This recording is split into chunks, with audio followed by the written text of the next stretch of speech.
More violence erupts in Minneapolis after a fatal ICE-involved shooting.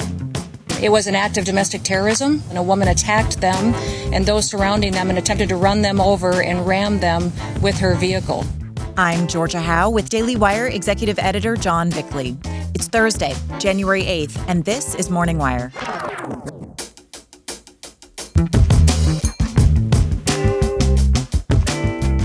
The Trump administration tightens its grip on Venezuela, seizing two of the toppled regime's shadow fleet vessels. The vessel was deemed stateless after flying a false flag, and it had a judicial seizure order. That's why the crew will be subject to prosecution. And HHS flips the food pyramid upside down, changing their guidance on what foods Americans should put on their plates. So we're letting people know the truth about healthy fats, about the importance of protein, and about the concerns we have with highly processed foods. Thanks for waking up with Morning Wire. Stay tuned. We have the news you need to know. Getting a wide variety of whole food ingredients into my diet is key for me in 2026, and our sponsor, Balance of Nature's Whole Health System, makes it simple. Balance of Nature's Whole Health System supplements are incredibly versatile and easy to work into your daily routine. The fiber and spice supplement blends smoothly into your favorite drinks, adding a warm, aromatic depth from its spice blend. And if you prefer, you can even open up the fruit and veggie capsules and mix the powder directly into a smoothie or sprinkle it over your meals. It's a simple way to give your body the nutrition it needs every day. Balance of Nature is easy to take and easy to bring with you on the go. Plus, I personally love the way I feel when I take it. This New Year's, lock in 50% off for 1 year when you subscribe to the Whole Health System supplements as a preferred customer. Head over to balanceofnature.com today.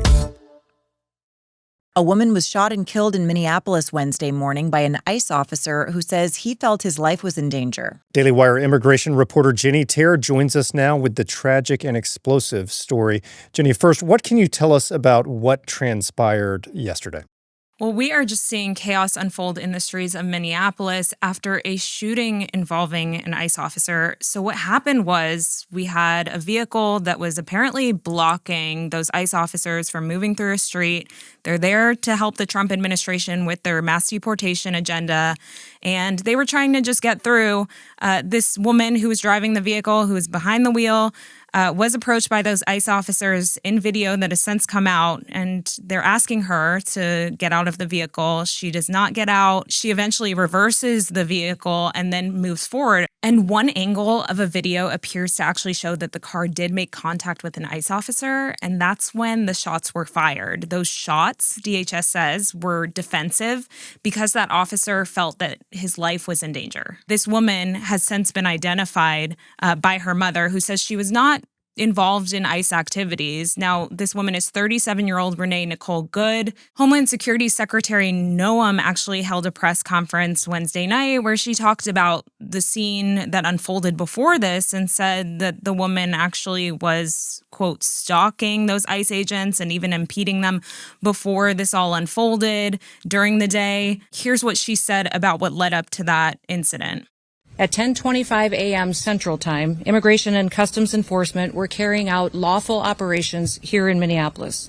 Because of the adverse weather that Minneapolis has seen in recent snow, one of the vehicles became stuck and ensnared in the snow. ICE officers and agents approached the vehicle of the individual in question, who was blocking the officers in with her vehicle, and she had been stalking and impeding their work all throughout the day. ICE agents repeatedly ordered her to get out of the car and to stop obstructing law enforcement, but she refused to obey their commands. She then proceeded to weaponize her vehicle, and she attempted to run a law enforcement officer over. The ICE officer, fearing for his life and the other officers around him and the safety of the public, fired defensive shots. We know that the leadership in Minnesota has already come out against Trump's deportation efforts. How are they responding to this? Exactly. We know that Minnesota operates as a sanctuary state. That's largely why the Trump administration has deployed more than 2,000 federal officers from both ICE and Border Patrol, Homeland Security investigations now, where they're also investigating those fraud allegations that are tied to the Somali community.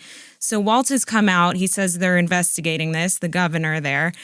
He's also said he's seen the video. He said, quote, "Don't believe this propaganda machine. The state will ensure there's a full, fair, and expeditious investigation to ensure accountability and justice."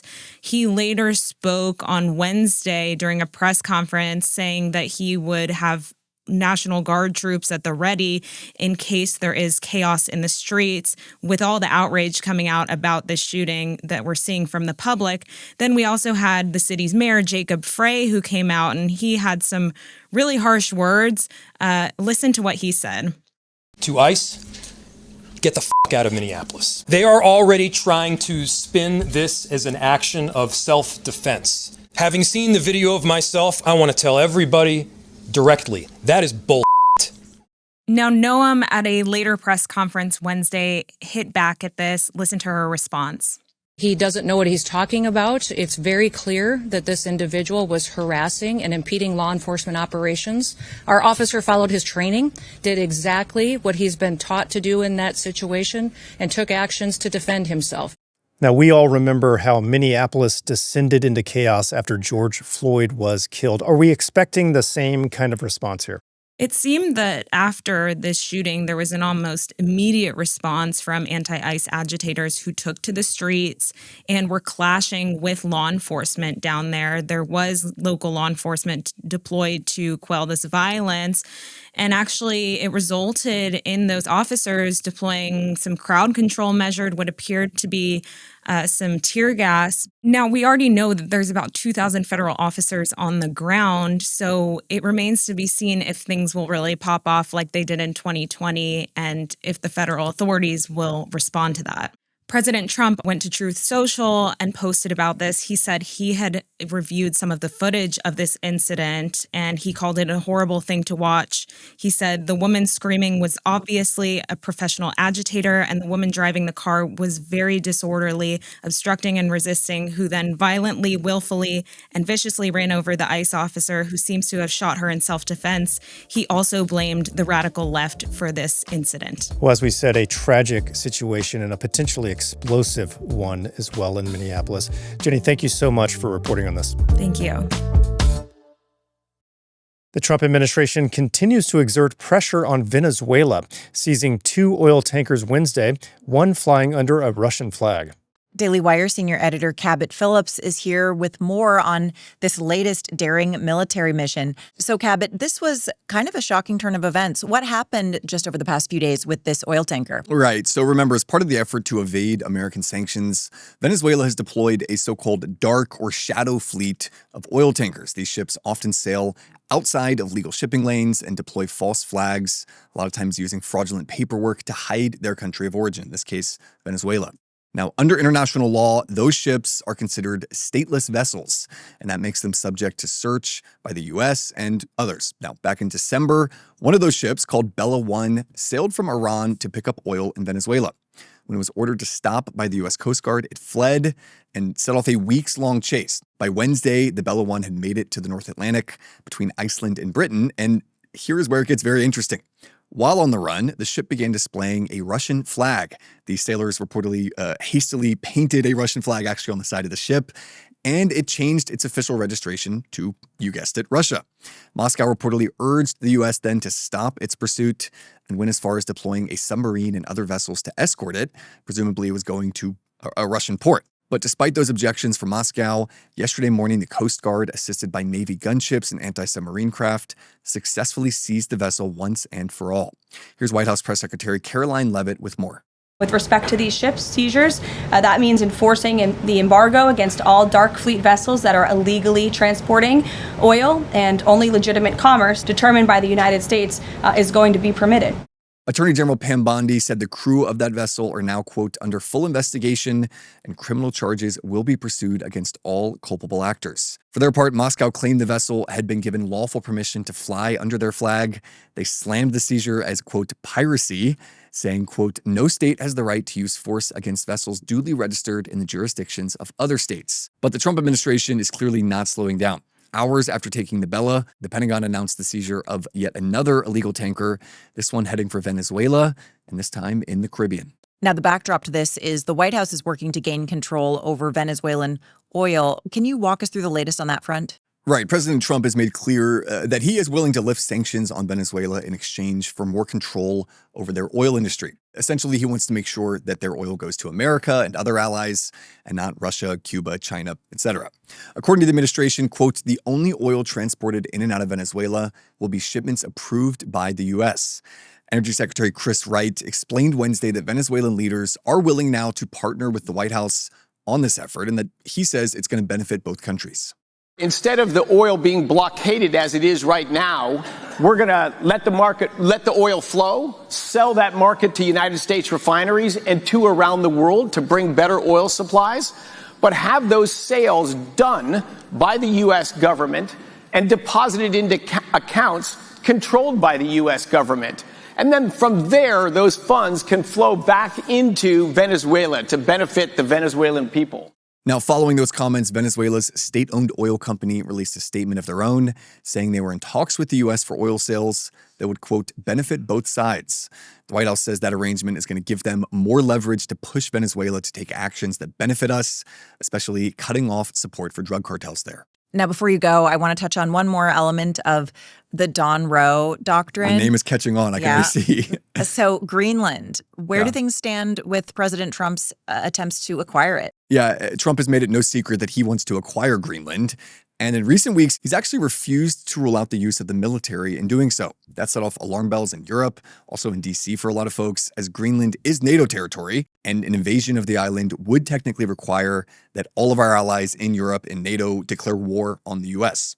However, administration officials have reportedly been assuring lawmakers behind closed doors that Trump is serious about acquiring the island, but he wants to do so by legally purchasing it from Denmark. And the military language he's using is more about negotiating a better price. Well, that's a hardball tactic. Yeah. Cabot, thanks for reporting. Absolutely. Fulfilling another Maha promise, RFK has flipped the food pyramid and announced sweeping changes to the dietary guidelines for Americans. Here with the details is Daily Wire reporter Amanda Prestigiacomo. So, Amanda, some really monumental health changes were released yesterday. Tell us about those changes. What do these new guidelines advise? Yeah, to put it simply, Americans are being told to eat real whole foods. Who would have thought? So as John mentioned, the food pyramid has been completely flipped. So now we should be prioritizing healthy fats and protein and limiting or, outright avoiding ultra-processed foods. During a press conference on Wednesday, Kennedy and his partner in this, Agriculture Secretary Brooke Rollins, they said that the war on healthy fats is over. We should aim to include nutrient-dense protein at every meal, and that includes eggs, poultry, seafood, and, yes, red meat. At the bottom of the pyramid, which is now the smallest part of the pyramid, are fiber-rich whole grains, but the DGA did emphasize that refined carbohydrates should be avoided. The guidance also says to avoid highly processed, packaged, prepared, or ready-to-eat foods, as well as sugar-sweetened drinks like, soda, sports drinks, or energy drinks. We talked to Dr. Marty McCary, who's the commissioner for the FDA, about flipping the food pyramid and this new emphasis on protein. Here's what he told us. We're talking about doubling protein content for some individuals. Your body needs protein, and in order to get that protein when you don't have it, it breaks down muscle. And that is catastrophic to older individuals where muscle loss is a driver of frailty. And for young kids, the old protein guidance that was low really just prevented against withering away. Now, our food guidelines and the food pyramid have been pretty widely criticized for a long time now. Why is it just being changed now? Why did this take so long? Yeah, well, Kennedy argued, and a lot of critics argue similarly, that the process of establishing these DGA guidelines, they were effectively captured by special interests. For example, some scientists who create the guidelines have received funding from food, beverage, or agricultural companies, or even conduct research sponsored by industry groups. Now, those conflicts are disclosed, but they still raise a lot of red flags for Americans. Here's Kennedy. The hard truth is that our government has been lying to us to protect corporate profit-taking, telling us that these food-like substances were beneficial to public health. Federal policy promoted and subsidized highly processed foods and refined carbohydrates and turned a blind eye to the disastrous consequences. Today, the lies stop. Now, RFK Jr. has faced a lot of pushback, not just from medical institutions, but from the wider community, more specifically the left, for basically every change that he's tried to implement so far. Are we seeing that same angry reaction to this? Well, most health professionals and medical professionals, they recognize that limiting ultra-processed foods and prioritizing whole foods, that's going to be beneficial to your health. There's really no way around that. The American Medical Association, for example, they already put out a statement and they applauded the administration for spotlighting highly processed foods, sugar-sweetened beverages, and excess sodium that they say fuel heart disease, diabetes, obesity, and other chronic illnesses. Here's a direct quote from the AMA. The guidelines affirm that food is medicine and offer clear direction patients and physicians can use to improve health. Now, where there is still some disconnect or pushback is over this consumption of red meat. The New York Times, for example, just recently highlighted some experts talking about how, too much red meat can cause serious health problems and should generally be substituted with more plant-based sources of protein. Yeah, plant-based. We've been hearing that for a while. Amanda, thanks for reporting. You're welcome. Thanks for waking up with us. And if you're listening to the show, you can now watch the show free on Daily Wire Plus. We'll be back this evening with more news you need to know.